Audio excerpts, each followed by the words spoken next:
అందులో కూడా ప్రధానమంత్రి నరేంద్ర మోడీ గారు వికసిత్ భారత్ 2047కు సంకల్పం చేశారు. మనం కూడా స్వర్ణ ఆంధ్రప్రదేశ్ విజన్ 2047ని రూపకల్పన చేసుకున్నాం. అయితే ఫస్ట్ ఇయర్ మనం కంప్లీట్ చేశాం. ఈరోజు అందుకనే సుపరిపాలనలో తొలి అడుగు అనే కార్యక్రమం కింద మనం ఇక్కడ సమావేశమయ్యాం. ఎప్పుడు కూడా ప్రభుత్వ పాలన అనేది ఈరోజు ఇక్కడ మీరు చూశారు. మేము ముగ్గురు 3 పార్టీలు ఇక్కడ ఉన్నామంటే దానికి కారణం ప్రజలు అధికారం ఇచ్చారు. ఈరోజు ఒక పొలిటికల్ గవర్నెన్స్ కింద మేము ఒక ఎలక్షన్ మేనిఫెస్టో ఇచ్చాం. అందులో సూపర్ 6 చెప్పాం, ఎన్నికల ప్రణాళికలు చెప్పాం. ప్రజలు ఆమోదించి 94% ఈ కూటమి అభ్యర్థులు గెలిపించారంటే అది ప్రజలు ఈ కూటమి పైన పెట్టుకున్నటువంటి అభిమానం అని చెప్పి కూడా నేను మీకు తెలియజేస్తున్నా. అదే సమయంలో యాస్పిరేషన్స్ ఉన్నప్పుడు ఆ యాస్పిరేషన్స్ ఫుల్ఫిల్ చేయాల్సిన బాధ్యత ప్రభుత్వ యంత్రాంగం ప్రజాప్రతినిధులపైన ఉంటుంది. ఆ విషయాలే ఒక్కసారి మాట్లాడుకుని ఇంత మునిపే మిత్రులందరూ మాట్లాడారు. ఈరోజు కేంద్రంలో ఉండే ఎన్డీఏ ప్రభుత్వం, రాష్ట్రంలో ఉండే ఎన్డీఏ ప్రభుత్వం డబల్ ఇంజన్ సర్కారు వల్ల ఏ విధంగా అభివృద్ధి సాధ్యమో ఈ ఒక్క సంవత్సరంలో మనం అది కొంతవరకు చేసి చూపించాం. అస్తవ్యస్తమైన ఆర్థిక వ్యవస్థ, కనీసం కేంద్రం సహకారం లేకపోతే ఊపిరి కూడా పీల్చుకోలేని సందర్భం.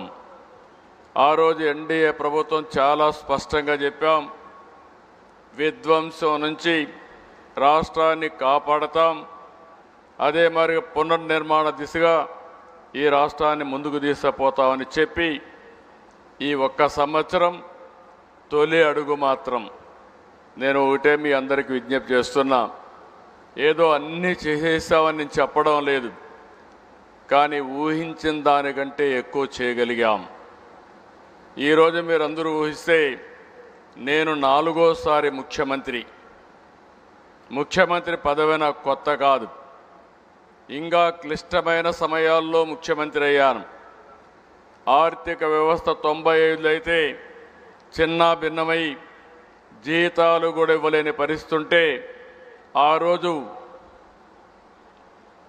ఆనాటి ప్రభుత్వాన్ని సమర్థవంతంగా నడిపించడమే కాకుండా అన్ని విషయాల్లో మనం ముందుకు తీసుకుపోగలిగాం. 99 నేనే ఉన్నాను కాబట్టి పెద్ద సమస్యలు రాలేదు. 2014లో రాష్ట్రం విభజనై కూర్చోవడానికి ప్లేస్ లేకపోతే ఇక్కడ నేను వచ్చాడు బస్సులో కూర్చొని పరిపాలన ప్రారంభించాం. అక్కడి నుంచి నిలదొక్కుకోవడానికి దేశంలో ఎక్కడా జరగని విధంగా 13.5% గ్రోత్ రేట్ CAGR సాధించి రాష్ట్రాన్ని ముందుకు నడిపించాం. 2019 నుంచి అన్నీ మనం చూసాం. కష్టాలన్నీ మనవాడు చెప్పారు. నేను ఆ విషయాలకు పోవడం లేదు. ఎక్కడ మన ప్రయాణం ప్రారంభమైంది, ఏం చేశాం, ఏం చేయబోతున్నామో అవన్నీ కూడా ఒకసారి సమీక్ష చేసుకోవడానికి ఈ కార్యక్రమం పెట్టాం. CAGR సాధించి రాష్ట్రాన్ని ముందుకు నడిపించాం. 2019 నుంచి అన్నీ మనం చూసాం. కష్టాలన్నీ మనవాడు చెప్పారు. నేను ఆ విషయాలకు పోవడం లేదు.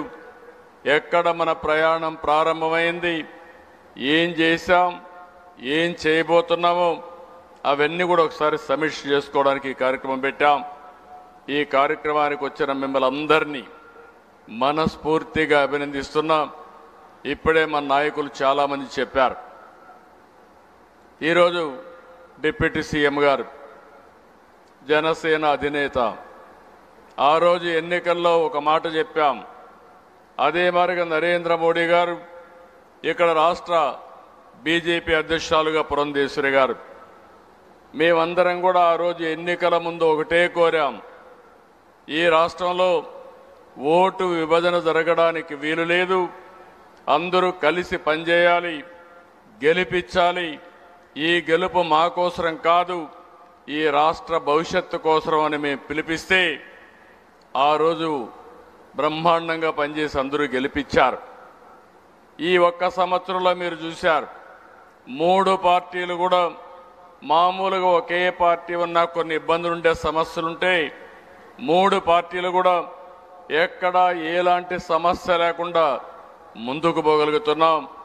అలాంటి సహకారాన్ని అందించినటువంటి డిప్యూటీ సీఎం పవన్ కళ్యాణ్ గారికి, పురంధేశ్వరి గారికి, బీజేపీ నాయకులకి, కేంద్రంలో ఉండే ప్రధానమంత్రి నరేంద్ర మోడీ గారికి మనస్ఫూర్తిగా ధన్యవాదాలు తెలియజేస్తున్నా, అభినందనలు తెలియజేస్తున్నానని చెప్పి నేను మీకు తెలియజేసుకుంటూ, ఇప్పుడు ఒక్కసారి నేను ఒక ప్రజెంటేషన్ ద్వారా మీ అందరికీ ఎక్స్ప్లెయిన్ చేస్తున్నా. ఎందుకంటే ఇదేదో మనం ఉపన్యాసాలు చెల్లిపోయే సభ కాదు. కానీ మనమందరం కూడా మళ్ళీ ప్రజల కోసం పునరంకితం అవ్వాల్సిన అవసరం ఉంది. ఇక్కడ ఎంపీలు ఉన్నారు, ఎమ్మెల్యేలు ఉన్నారు, అదే మాదిరిగా ప్రభుత్వ యంత్రాంగం మొత్తం ఉన్నాం. మనం అందరం అనుకుంటే, అందరం కలిసి సమిష్టిగా పనిచేయగలిగితే ఏదైనా సాధ్యం. అలాంటి విషయమే మీ ముందర నేను ఉంచుతున్నా. అన్నీ ఉన్నాయి, కానీ దాన్ని డెలివర్ చేసి ప్రజలకు ఎప్పటికప్పుడు ఆ ఫలితాలు అందించే బాధ్యత మనందరిపైన ఉందని చెప్పి నేను మీకు తెలియజేసుకుంటూ, ఈ ప్రజెంటేషన్ అయిన తర్వాత మీకు ఏదైనా డౌట్స్ ఉంటే అడగండి, అవి కూడా చెప్తాం. అదే మరిగా అధికార యంత్రాంగాన్ని ఒకటే కోరుతున్నాం, ప్రజాప్రతినిధులు ఒకటే కోరుతున్నాం. మన మీద ఒక బాధ్యత ఉంది. ఆ బాధ్యత నెరవేర్చాలంటే అనునిత్యం కొత్త విషయాలు మనం అర్థం చేసుకోవాలి, ప్రజా సమస్యల్ని అధ్యయనం చేయాలి, ప్రజల అభీష్ట ప్రకారం మనం పనిచేసే మనస్తత్వాన్ని అలవాటు చేసుకోవాల్సిన అవసరం ఉందని చెప్పి కూడా నేను మీకు తెలియజేస్తూ, ఈరోజు నేను ఇక్కడ మీకు ప్రజెంటేషన్ కనపడుస్తుందో లేదో అది లేదు, మన వాళ్ళు చెప్పింది కనపడుస్తున్నట్టున్నారు. కనపడుస్తుందా మీకు ప్రజెంటేషన్? Okay, agree. ఇప్పుడు మీరు చూస్తే సుపరిపాలనలో తొలి అడుగు, ఆకాంక్షల నుండి అభివృద్ధి దిశగా చాలా ప్రజల్లో ఆలోచనలు ఉన్నాయి, యాస్పిరేషన్స్ అయితే చాలా ఎక్కువ ఉన్నాయి, చేస్తామనే నమ్మకం కూడా ఉంది. కానీ ఇబ్బందులు కూడా అదే విధంగా చాలా ఇబ్బందులు ఉన్నాయి. కానీ ఎన్ని ఇబ్బందులున్నా చెప్పిన మాట నిలబెట్టుకోవడానికి ఈ ఎన్డీఏ కూటమి పనిచేస్తామని మరొక్కసారి మీ అందరికీ విజ్ఞప్తి చేస్తున్నా.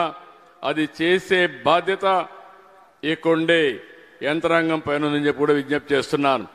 ఈరోజు మీరు చూస్తే జూన్ 4వ తారీఖున 2024 దేశంలోనే అన్ప్రెసిడెంటెడ్ మ్యాండేట్ ఇచ్చారు. 94% స్ట్రైక్ రేట్. ఇంకో పక్క మీరు చూస్తే ఎన్డీఏ ప్రభుత్వం పైన ఒక నమ్మకం, ఒక విశ్వాసంతో ఓట్లేశారు. ఆ రోజు మేము ఎన్నికల్లో చెప్పాం, సూపర్ 6 చెప్పాం, ఎలక్షన్ మేనిఫెస్టో ఇచ్చాం. ఈ రెండు కూడా ఎప్పటికప్పుడు సమీక్ష చేసుకుంటూ అధికార యంత్రాంగం కూడా గుర్తుపెట్టుకోవాల్సింది, ఈరోజు ప్రజాస్వామ్యంలో ప్రభుత్వాలు కొన్ని హామీలు ఇచ్చి వస్తాం. ఆ హామీల్ని చిత్తశుద్ధితో మనందరం కలిసి అమలు చేసే బాధ్యత కూడా యంత్రాంగం పైన ఉంటుంది. అదే పొలిటికల్ గవర్నెన్స్ అని చెప్పి కూడా నేను మీకు తెలియజేస్తున్నా. ఇంకో పక్కన ఒకసారి చూస్తే అంత మునుపు ప్రభుత్వం టోటల్గా వారు చేసిన పరిపాలన వల్ల ఇన్వెస్టర్స్లో నమ్మకం పోయింది. ఎక్కడ చూసినా అవకతవకమైన ధ్వంసాన్ని క్రియేట్ చేసే పరిస్థితికి వచ్చారు. యువతకు ఉద్యోగాలు లేవు, లా అండ్ ఆర్డర్ మొత్తం భ్రష్టు పట్టిపోయే పరిస్థితికి వచ్చింది. చాలా సమస్యలు వచ్చాయి. ఇంకో పక్క ఇర్రేషనల్ 3 క్యాపిటల్ మోడల్, 3 రాజధానులు ప్రపంచంలో ఎక్కడా సక్సెస్ కాలేదు. అలాంటి సిద్ధాంతాన్ని తీసుకొచ్చి 5 సంవత్సరాలు 3 ముక్కలాటాడి కడాన రాష్ట్రానికి క్యాపిటల్ లేకుండా చేసే పరిస్థితికి వచ్చారు. ఇంకొక పక్క పోలవరం ప్రాజెక్టు ఒకసారి మీరు చూస్తే పోలవరాన్ని పూర్తి చేసుకుంటే ఆంధ్రప్రదేశ్ రాష్ట్రానికి చాలా వరకు నీటి సమస్య పరిష్కారం అవుతుంది. దక్షిణ భారతదేశంలో ఎక్కువ నీటి వనరులుండే రాష్ట్రం ఆంధ్రప్రదేశ్ రాష్ట్రం. దానికి కారణం గోదావరి నది. అందులో కూడా పోలవరం పూర్తి చేస్తే నదుల అనుసంధానం మనం చేసుకోగలిగితే రాష్ట్రానికి నీటి సమస్య లేకుండా సుభిష్టంగా ముందుకు చేసే పరిస్థితి వస్తుంది.